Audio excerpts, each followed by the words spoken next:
ஆண்டவராகிய இயேசு கிறிஸ்துவை தேடாமல் அவருடைய சரீரத்தை தேடின ஒரு அன்பான ஒரு மகள் உண்டு.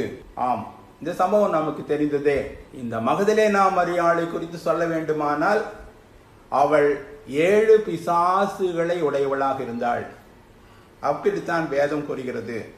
ஆனால் ஆண்டவராகிய இயேசு கிறிஸ்து தாமே அவளிலிருந்து 7 பிசாசுகளை துரத்தினார். இந்த சம்பவம் நாம் அறிந்ததே. இது மிகவும் அருமையான ஒரு சம்பவமாகும். உயிர்த்தெழுந்த நாளின் அதிகாலை சம்பவமாகும். ஊரே உறங்கிக் கொண்டிருந்தது. சீடர்கள் கதவை பூட்டி வீட்டுக்குள்ளே இருந்தார்கள். ஆனால் இந்த ஒரு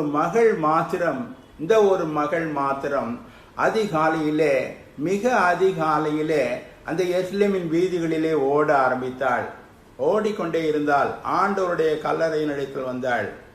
இந்த சம்பவத்தை குறித்து நாம் அறிந்திருக்கிறோம். குறிப்பாக அந்த நாளிலே அந்த சீடர்கள் சென்ற பிற்பாடு இந்த மகதலேனா மரியாள் கூட சரி நாம் போய்விடுவோம் என்று போயிருக்கலாம். ஆனால் அவள் போகவில்லை. அழுது கொண்டே இருக்கிறாள். யாரும் இல்லாத ஒரு சூழலிலே அழுது கொண்டிருக்கிறாள்.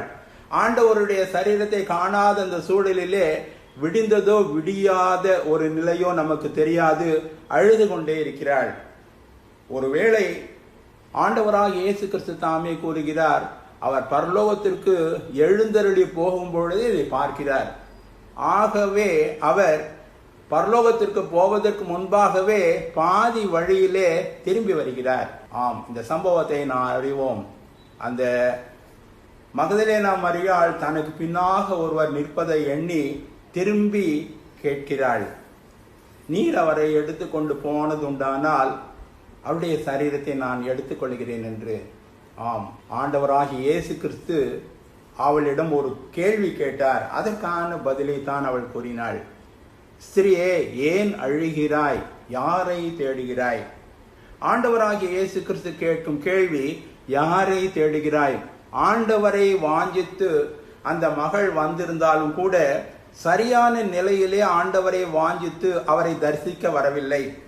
அவருடைய இறந்து போன சரீரத்தை அவள் எடுத்து அதற்காக ஒருவேளை அழுது துக்கம் கொண்டாட வந்தாளோ தெரியவில்லை.